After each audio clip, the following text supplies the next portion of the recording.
Hello everyone, this is Dr. Mara Iqbal here again. As you all know that in my previous video I have already said about or discussed about cough syrup and its preventive measures, and today I'm gonna talk about or discuss about its treatment. हमारे दिमाग में ये सवाल उठता है या हम सबके मन में ये सवाल उठता है कि कफ सिरप नहीं देंगे तो क्या देंगे, अब क्या देंगे। तो आइए देखते हैं क्या क्या दे सकते हैं। पहला नंबर पे है वैक्सीनेशन, और उस वैक्सीन का नाम है इन्फ्लुएंजा वैक्सीन, और उन बच्चों को दिया जाता है जिनकी एज 5 साल के नीचे हो।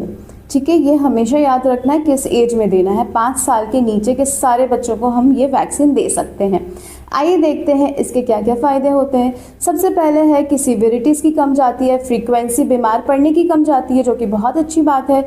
और जो बच्चे 7 से 10 दिन तक बीमारी में अपने आप को जूझते हैं वो भी कम हो जाता है। ठीक है, तो ये सारे फ़ायदे हो गए।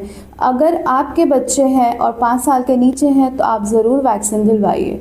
सेकेंड है कि local treatment and home remedies. तो लोकल ट्रीटमेंट में क्या क्या आ जाता है। सबसे पहले आता है कहवा काढ़ा, जो शानदा, फिर हॉट टर्मरिक या हम लोग उसको बोल सकते हैं हल्दी दूध, गरम हल्दी दूध, वो माइल्ड कफ एंड कोल्ड में बहुत अच्छा काम करता है। होम रेमेडीज़ हो गया, हम लोग सब यूज़ करते हैं अपने घर में।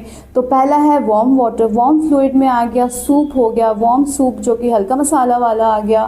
फिर हो गया आपका हर्बल टी हो गया। ये सारे हमारे थ्रोट को सूद करता है, म्यूकस को लूज़ करता है ताकि बलगम बाहर आ जाए।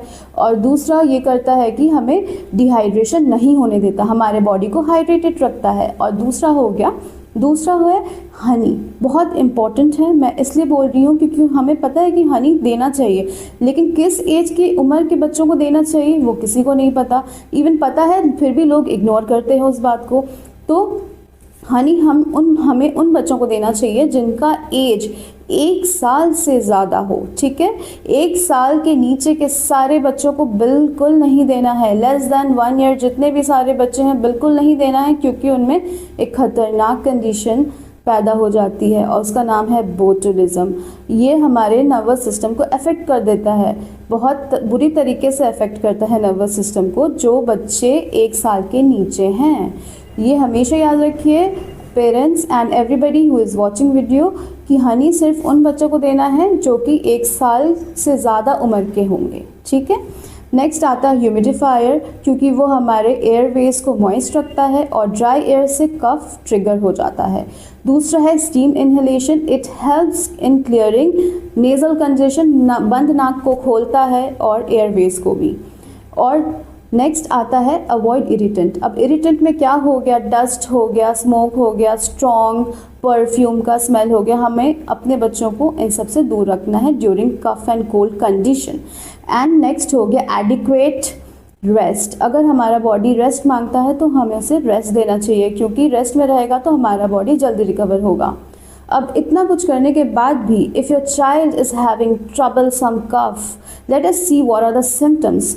फर्स्ट वन इज स्लीपलेसनेस, बच्चा हमारा सो नहीं पा रहा है, खा नहीं पा रहा है अच्छे से। अक्सर माँ बाप कंप्लेन करते हैं, मैडम हमारा बच्चा सो नहीं पाता है अच्छे से और खाने के बाद उल्टी कर देता है, कफ करते करते उल्टियाँ करता रहता है।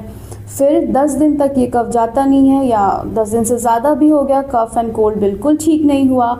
और डिफ़िकल्टी इन ब्रीदिंग, सांस लेने में दिक्कत होता है, और 101 से फीवर ज़्यादा ही रह रहा है, ठीक ही नहीं हो रहा है, तब भी हमें अपने पीडियाट्रिशियन को कंसल्ट करना चाहिए। और एक कंडीशन डेवलप हो जाती है जो कि लोअर रेस्पिरेटरी ट्रैक्ट इन्फेक्शन हम जिनको बोलते हैं। उसमें क्या क्या बीमारियां आती है देखते हैं। सबसे पहले आता है न्यूमोनिया। ठीक है, ब्रोंकियोलाइटिस आता है जो कि 2 साल के नीचे के बच्चों को अफेक्ट करता है। और थर्ड में आता है वूपिंग कफ, वो बहुत ज़्यादा कॉमन है, एंड और भी सारी हैं एक्सेट्रा।